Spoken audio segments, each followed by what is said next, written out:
அஸ்ஸலாமு அலைக்கும். இன்றைக்கு நான் 36வது கேள்வியிலேருந்து பார்க்க வேண்டிய எஃப்டபிள்யூசி 2024 5ஆம் தவணை. ஓகே, 36வது கேள்வியை பார்ப்போம். ஏ பி எனும் ஒன்றுடன் ஒன்று கலக்கும் இலட்சிய கரைசலால் ஆன தொகுதி பற்றி சரியான கூற்று அல்லது கூற்றுக்கள். சரி, பீனோடே அதாவது ஏட நிரம்பலாவிய அமுக்கம் பீட நிரம்பலாவிய அமுக்கத்தை விட பெருசின்னு தரவு தந்திராங்க. சரி, ஏ கூற்று திரவ அவத்தை ஏயின் மூல் பின்னத்துடன் மொத்த ஆவி அமுக்கம் பிடி அதிகரிக்கும். சரி, ஏ கூற்று என்ன சொல்கிறாங்கண்டா, இப்போ ஏட மூல் பின்னம் XA சக XB சமன் 1 அது தெரியும் தானே. உதாரணமாக XA நாங்கள் 0.3 டிகின்னு வைப்போம். அப்போ XB கட்டாயம் 0.7 காணப்படும். சரி, இப்படி இருக்கக்குள்ள XBட அளவு XA இடத்தை விட என்ன கூட திரவாவத்தையில். சரியா, திரவாவத்தையில் XBட அளவு பீட அளவு ஏட அளவை விட கூட. ஓகே, அடுத்தது என்ன கவனிச்சணும்டா, ஆவி பரப்பு எதுக்கு கூடன்னு பார்க்கணும். ஆவி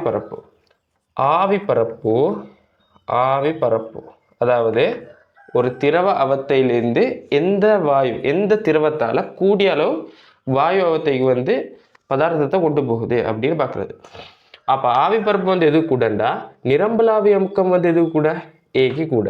அதாவது திரவம் ஆவி அவத்தையோட சமநிலையில் இருக்கக்குள்ள அதிக அளவு அமுக்கத்தை கொடுக்கறது ஏதோ அதுதான் என்ன நிரம்பலாவி அமுக்கத்தில் பெருசுன்னு சொல்லுவோம். அப்படி பார்க்கக்குள்ள ஆவி பரப்பு ஏக்கு கூட தானே, ஏக்கு கூடிய காணப்படும். ஆகவே பீட அளவு ஃபஸ்ட்டாக இப்படிக்கு பீட அளவு ஃபஸ்ட்டாக கூடிய அளவு காணப்படுது. அதுக்கு பொருள் என்ன செய்கிறாங்கடா, உதாரணத்துக்கு XA அதுக்கப்புறம் கூட்டுறாங்க ஒரு 0.6. அப்போ XB 0.4 காணப்படும். அப்போ XA ஏட அளவு கூட்டினண்டா ஆவி பரப்புள்ள திரவத்திட அளவு கூடுது. ஆகவே ஆவி பரப்புள்ள திரவத்திட அளவு கூட்டுறதால என்ன செய்யும், மொத்த அமுக்கம் கூட போகுது. அதாவது PA சக PB பகுதி அமுக்கம், ஏட பகுதி அமுக்கம் பீட பகுதி அமுக்கம் சேர்த்தா தான் என்ன வரும், PT வரப்போகுது. மொத்த ஆவி அமுக்கம் வரப்போகுது. ஸோ இங்கே ஆவி பரப்பு கூடின பதார்த்தம் என்ன செய்ய போகுது, நாங்கள் அதிகரிச்சிடும். அதால் PT அதிகரிக்கும். சரி, அப்போ அந்த கூற்று நாங்கள் சரின்னு எடுப்போம். அடுத்தது பி கூற்றில் திரவ அவத்தை ஏயின் மூல் பின்னம் XA அதிகரிக்கையில் கொதிநிலை குறையும். அந்த கூற்றம் சரி. என்ன செய்ய போகுது, திரவ அவத்தையை நாங்கள் அதிகரிச்சிருந்தா நான் ஃபஸ்ட்டாக சொன்ன மாதிரி தான் ஆவி பரப்பு அதிகரிச்ச போகுது. ஆவி பரப்பு என்ன ஒரு திரவத்தில் அதிகரித்தாலும் கொதிநிலை குறையும். சரியா, அப்போ ஆவி பரப்பு கூடிய திரவங்களுக்கு கொதிநிலை எப்படிக்கும் குறைவாக தான் காணப்படும். இங்கே பாருங்கள், ஏட நிரம்பலாவி அமுக்கம் பெருசி பீடத்தை விட. ஆகவே ஏட கொதிநிலை என்ன பெருசாகிக்கும்.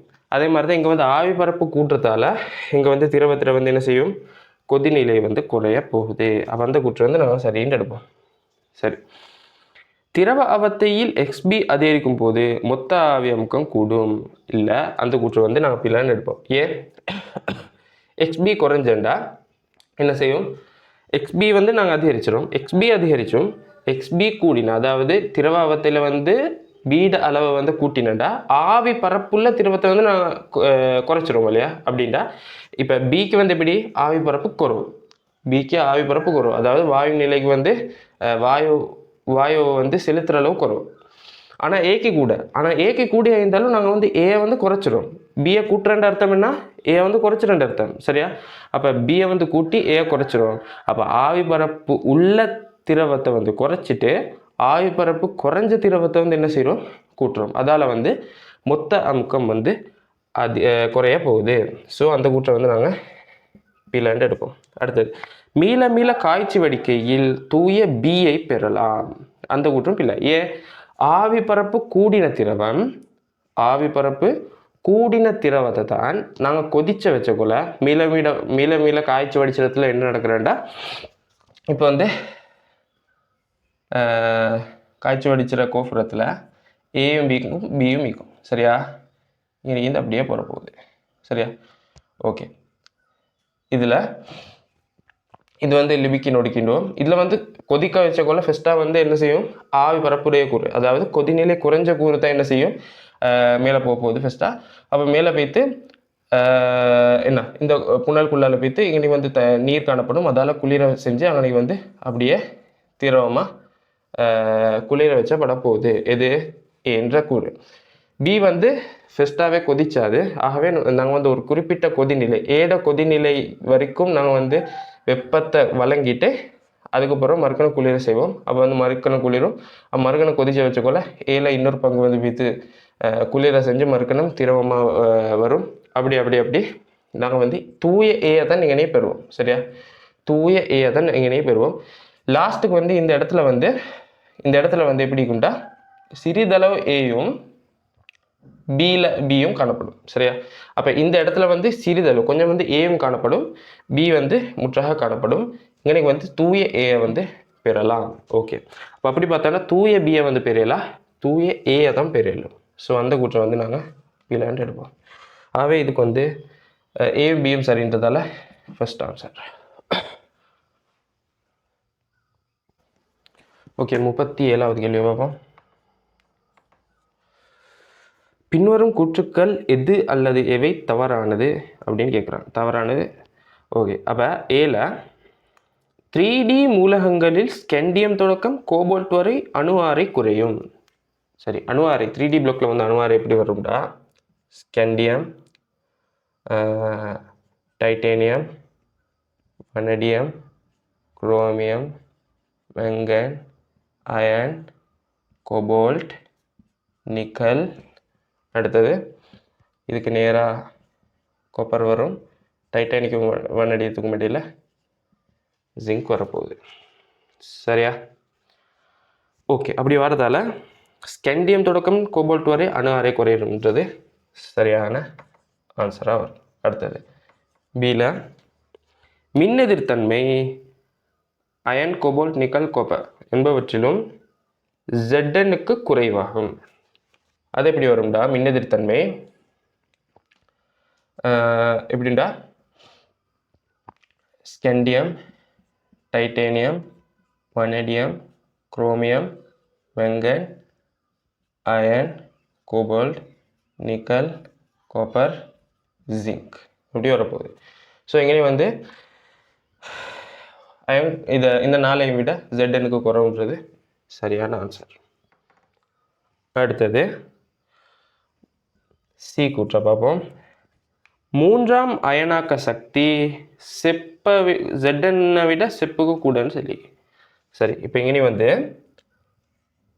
ZN என்ன இலத்திரன் என்ன அதில் வந்து பாருங்கள், இப்போ ZN வந்து என்ன இலத்திரன் நிலையமைப்பு எப்படி வரும், இது வந்து 30 அணு என்ன காணப்படும். ஆகவே 1s2 2s2 2p6 3s2 3p6 அடுத்தது 3d10 4s2ன்னு வரப்போகுது. சரியா? ஓகே, அதே மாதிரி செப்பட 29வது அணு இதில் அதே மாதிரி வந்துட்டு இன்னைக்கு ஒன்று மாறப்போகுது. எப்படி 3d9 4s2ன்னு வரப்போகுது. சரியா? ஓகே, இப்போ இங்கே வந்து மூணாவது அயனாக்க சக்தி தானே கேட்குறாங்க. அப்போ ஏற்கனவே 2 இலத்திரன்கள் இழந்தாச்சு. 2 இலத்திரன்கள் எங்கேருந்து இழக்கும், 4s2 4s2 ரெண்டுலேருந்தும் இழக்க போகுது. ஆகவே இப்போ நான் Zn2+, அதுலேருந்து தானே பார்க்கணும், Cu2+. 2 இலத்திரனை இழந்தேன்டா நான் எனக்கும் 2 இலத்திரனை ரெண்டுலேயும் இழக்க வச்சுறேன். சரி, இப்போ வந்து மூன்றாவது அயனாக்க சக்தி பார்க்கக்குள்ள மூணாவது இலத்திரனை வந்து இந்த அயன்கள்லேருந்து இழக்கணும். அப்படி பார்க்கக்குள்ள டி பிளாக்ல வந்து எப்படி நிரம்பல் அடைஞ்சு காணப்படுது. மேக்சிமம் வந்து டி பிளாக்ல எத்தனை இருக்கலாம், டி பிளாக்ல வந்து 10 இலத்திரன்கள் காணப்படலாம். ஆகவே 2 4 6 8 10 இலத்திரன்கள் மேக்சிமம் ஆகி, ஆனால் இங்கே செப்பில் வந்து எப்படி 10 இல்லை 9 தான் ஆகி. ஆகவே முழு நிரம்பல் நிலையிலேருந்து Zn வந்து எப்படி ஆகணும், ஒரு இலத்திரனை இழக்கணும். அப்போ ஒரு இலத்திரனை வந்து முழு நிரம்பல் நிலையிலேருந்து இழக்கிறதுக்கு வந்து நாங்கள் வந்து அதிக அளவு சக்தியை வந்து வழங்கணும். பகுதி அளவு நிரம்பிய செப்பிலேருந்து ஒரு இலத்திரனை வந்து இலக்கிறத விட. சரியா? அப்படி பார்க்கக்குள்ள வந்து மூன்றாம் மேனாக்கு சக்தி வந்து எப்படி இருக்கும்? Znக்கு வந்து பெருசாக காணப்பட போகுது. ஸோ அந்த கூற்றை வந்து நாங்கள் பிளாண்டு இருப்போம். அடுத்தது டியில் Mn2O3யும் Cr2O3யும் ஈரியல்ஃபுடைய ஆக்சைடுகள் ஆகும். Mn2O3 மெங்கனீஸ்டு ஆக்சைடுகளில் MnO, Mn2O3, MnO2, அடுத்தது MnO3. இதில் வந்து MnO2 வந்து எப்படியானது? நடுநிலையானது. இது வந்து மென்மூலம், இது மூலமாக காணப்படும். அது மாதிரி இது மின் அமிலமாக காணப்படும். சரியா? ஓகே. அதே மாதிரி CrO, Cr2O3, CrO2, அடுத்தது CrO3. சரியா? இதில் வந்து இது ஈரியல்ஃபுடையாக தான் காணப்படும். அது மாதிரி இது மேலே மின் மூலமாக காணப்படும். இது மின் அமிலம், இது அமிலமாக காணப்பட போகுது. சரியா? அப்படி பார்த்தோம்னா Mn2O3 வந்து எப்படியானது? மின் மூலம் உடையதாக காணப்படும். Cr2O3 வந்து ஈரியல்ஃபுடையதாக காணப்பட போகுது. இப்போ அப்படி பார்த்தோம்னா ரெண்டும் ஈரியல்ஃபுன்றது பிழை. ஸோ அந்த கூற்று பிழைன்னு எடுப்போம். ஆகவே இதுக்கு வந்து என்ன ஆன்சர் வரும்? தவறானது கேட்குறதால தேர்ட் ஆன்சர் வரும்.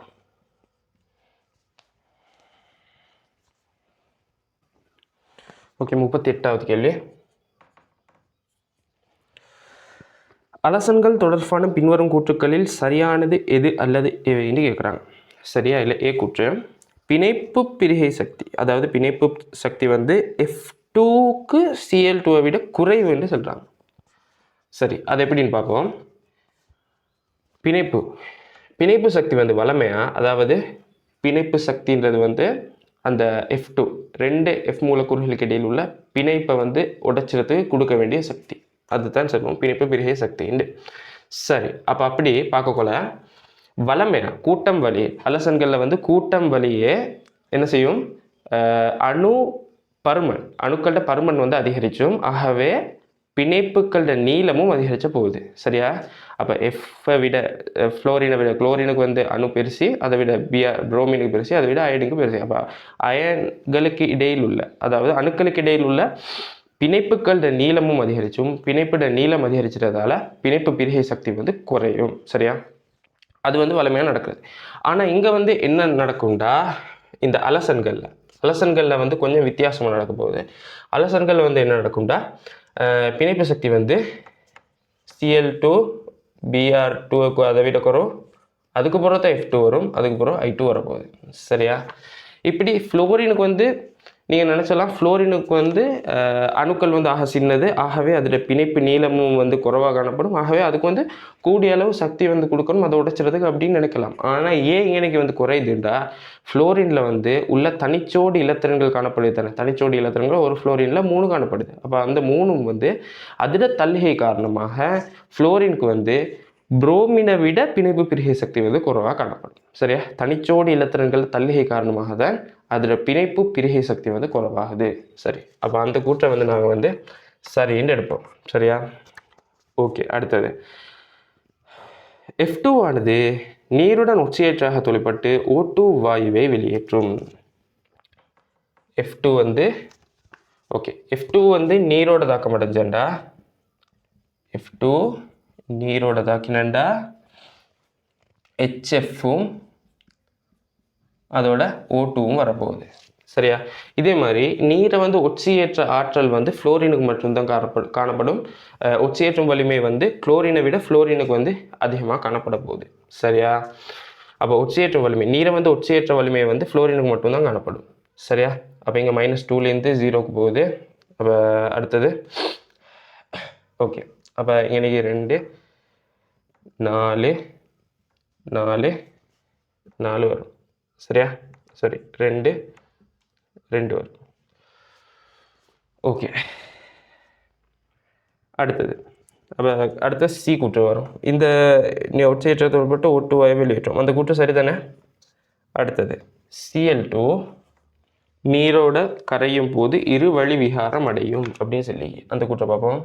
Cl2 நீரோட தாக்கினண்டா HClஐயும் HOClஐயும் கொடுக்கும். HClஐயும் HOClஐயும் கொடுக்க போகுது. இங்கே வந்து Cl2 0, இங்கே வந்து -1, இங்கே வந்து +1. சரியா? அப்போ இது வந்து இருவழி விகார தாக்கம் தான். HOClன்றது வந்து ஒரு வெளிற்றும் கருவி. சரியா? வெளிற்றும் கருவியாக காணப்பட போகுது. ஆகவே அந்த கூற்றை வந்து நாங்கள் எப்படி எடுப்போம்? சரின்னு எடுக்க போகிறோம். அடுத்த டி கூற்று வந்து Na2H2O3 I2ஓட தாக்கம். ஃபேமஸான ஒரு தாக்கம். Na2H2O3 சக I2 NaI சக Na2S4O6. சரியா? O6 இதில் வந்து I2 வந்து 0லேருந்து -1க்கு போகுது. ஸோ இங்கே வந்து தாழ்த்தப்பட்டேயே அப்போ ஒட்சியேற்றும் Na2H2O3. சரியா? அப்போ இங்கே வந்து I2 வந்து NO2H2O3யோட தாழ்த்தும் கருவியாக தொழிற்பட வந்து இல்லை, ஒட்சியேற்றும் கருவியாகத்தான் தொழிற்பட போகுது. ஆகவே அந்த கூற்றை வந்து நாங்கள் பிலாண்டு எடுக்க போகிறோம். சரி, ஓகே. அப்போ வந்து இங்கே ABC 3ம் சரின்றதால 5th ஆன்சரை வந்து நாங்கள் கொடுப்போம். சரி, 39வது கேள்வி பார்ப்போம்.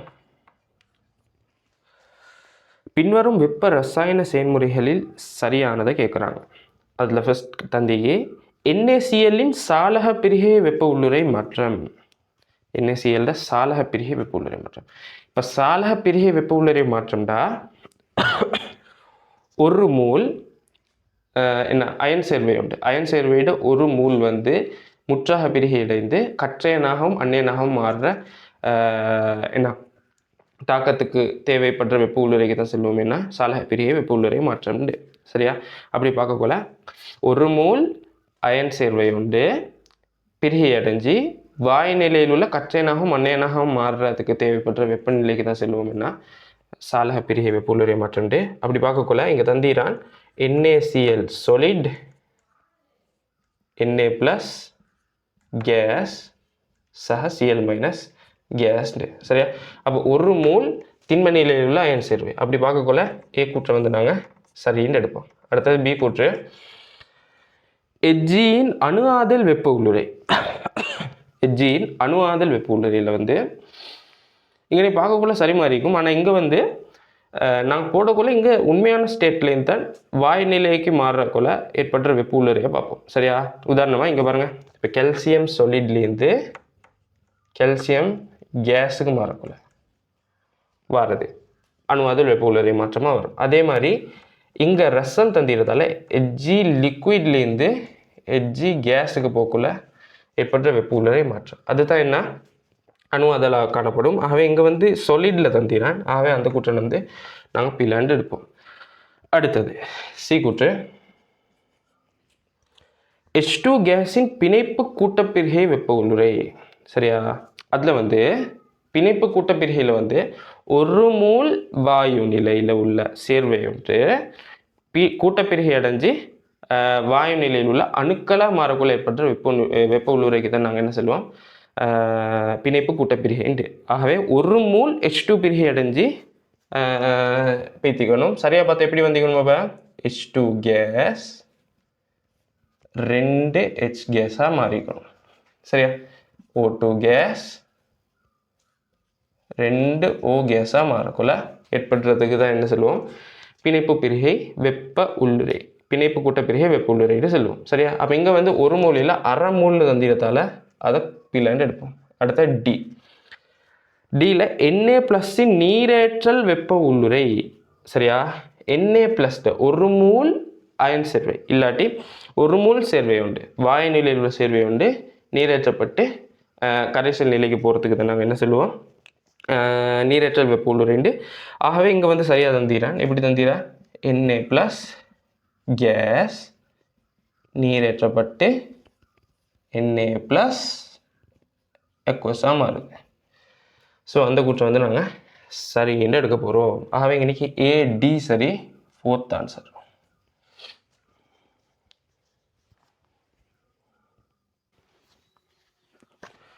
ஓகே, 40வது கேள்வி. பின்வரும் கூற்றுக்களில் எது அல்லது எவை சரியானதுன்னு கேட்குறாங்க. அதில் ஏ கூற்று, 25 பாகை சியில் N2 இனதும் CO கேஸினதும் இடை இயக்க சக்தியும் இடை வர்க்க மூலக்கதியும் ஒன்றுக்கொன்று சமனாகும். சரி, இப்போ இடை இயக்க சக்தின்றது 3/2 KT இல்லாட்டி KBT, அதாவது போல்ட்ஸ்மேன் மாறிலி அடுத்தது தனி வெப்பநிலை என்று செல்லும். சரியா? அப்போ இதில் வந்து பார்த்தாண்டா வெப்பநிலையில் மட்டும்தான் இடை இயக்க சக்தி வந்து தங்கிக்கும். சரியா?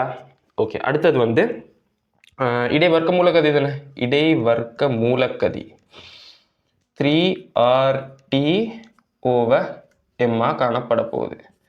சரியா? அப்போ இங்கே வந்து 25 பாகை சியில் தான் ரெண்டுமே இயக்க போகுது. சரியா? 25 பாகை சியில் தான் N2 மிக்கு CO கேஸும் மிக்கி. அப்போ இங்கே வந்து மாறுறது வந்து மூலக்குற்ற திணிவு மாறுமா?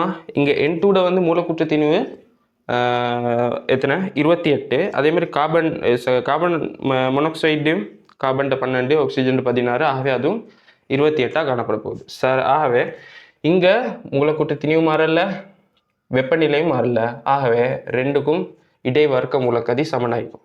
இங்கே வெப்பநிலை மாறல, எப்படியுமே போல்ட்ஸ்மேன் மாறிலி மாறாது, ஆகவே இடை இயக்க சக்தியும் சமனாயிருக்கும். அப்படி பார்த்தோம்டா N2டையும் CO கேஸ்டையும் 25 பாகை சியில் இடை இயக்க சக்தியும் இடை வர்க்க மூலக்கதியும் சமனாக காணப்படும். அடுத்தது பி, 25 பாகை சியில் ஹீலியம் கேஸினதும் மெத்தேன் கேஸினதும் இடை வர்க்க மூலக்கதிகளின் இடையிலான விகிதம் 2க்கு உண்டாகும். சரி, இப்போ ஹீலியம் கேஸுக்கும் CH4 கேஸுக்கும் மாறுறது என்ன? இங்கே வெப்பநிலை சமன் தானே 25 பாகை சி, ஆகவே மூலக்கூற்று திணிவு தான் ரெண்டுக்கும் மாறப்போகுது. நான் இப்போ எடுக்கிறேன் இடை வர்க்க மூலக்கதி வந்து நேர்மாறு விகித சமன் மூலக்கூற்று திணிவு. சரியா? ஆகவே அடுத்தது CHE கீழ் CH4 சமன் என்ன வரும்? ஃபஸ்ட்டாக வந்து ஹீலியத்துக்கு எடுப்போமே. ஹீலியத்தில் வந்து 1/கீழ் வர்க்க மூலம் 4 வரும். அதே மாதிரி கீழே CH4 வந்து 1/கீழ் வர்க்க மூலம் 16 வரப்போகுது. ஆகவே 16 மேலே போடும், 4 கீழே வரும். அப்போ வர்க்க மூலத்தை வந்து இல்லாமக்கினா 2, ஆகவே 4/கீழ் 2 வரப்போகுது. ஆகவே 2/கீழ் 1. ஆகவே அந்த கூற்று வந்து சரி. இடை வர்க்க மூல கதிகளுக்கு இடையிலான விகிதம் வந்து 2க்கு 1. அப்போ அது சரி. அடுத்தது சி கூற்று, N2 இனதும் H2O இனதும் பரவுகை வீதத்தை வெப்பநிலை மாற்றுவதன் மூலம் சமனாக்கலாம். அந்த கூற்று சரி. பரவுகை வீதம்ன்றது இங்கே சொல்கிறது வந்து மூலக்கூறுகளில் இயக்க சக்தி தான் சொல்கிறாங்க. சரியா? அப்போ வெப்பநிலையை வந்து அதிகரித்து இல்லாட்டி குறைச்சி தான் மூலக்கூறு ஒன்றைய இயக்க சக்தியை வந்து எங்களுக்கு மாற்றலும், வேற ஒன்றையும் வச்சு மாற்றலாம். அப்போ அப்படி பார்த்தாண்டா மூலக்கூறு N2 வந்து எவ்வளோ பெருசாக காணப்பட்டாலும், அதாவது 28 கிராம் மோல்/s, அதாவது அதோட திணிவு கூட H2O விட. அப்போ அப்படி பார்க்கக்குள்ள N2 வந்து திணிவு கூடுறதால அதோட மூலக்கூறுகளோட வேகம் வந்து குறைஞ்சிருந்தாலும் நாங்கள் வந்து வெப்பநிலை அதிகரித்து அதோட மூலக்கூறுகளோட வேகத்தை வந்து அதிகரிச்சலாம். சரியா? அதுதான் இங்கே சொல்ல வர்றாங்க. பரவுகை வீதத்தை வந்து வெப்பநிலை மாற்றுறதால எங்களுக்கு வந்து அதிகரித்த இயலும். டியில் ஒரே வெப்ப அமுக்கத்தில் காணப்படும் H2O2 இனதும் அடர்த்திகள் ஒன்றுக்கொண்டு சமனாகும். அது எப்படி காணப்படுது? PV = nRT தானே. அதில் PV = மூல் சமன் திணிவின் கீழ் மூலக்கூற்று திணிவு × RT. ஆகவே P = அடர்த்தி வந்து திணிவின் கீழ் கனவளவு, அது வந்து அப்போ அடர்த்தி dRT/m எங்களுக்கு எடுக்கணும். சரியா? அப்போ அமுக்கம் சமன் வெப்பம் சமன். அப்போ ஒரே வெப்ப அமுக்க நிபந்தனையில் அடர்த்தி வந்து மூலக்கூற்று திணிவுக்கு சமனாக காணப்படும். ஆகவே இங்கே வந்து அடர்த்தி வந்து 2க்கும் சமனாகுமா? இல்லை இல்லையா? ஏன்டா H2 வந்து மூலக்கூற்று திணிவு என்ன 2, O2 32, ஆகவே 2க்கும் சமனாக காணப்படாது. ஸோ அந்த கூற்றை வந்து நாங்கள் பிள்ளைன்னு எடுப்போம். அப்போ ABC சரி, 5th ஆன்சர்.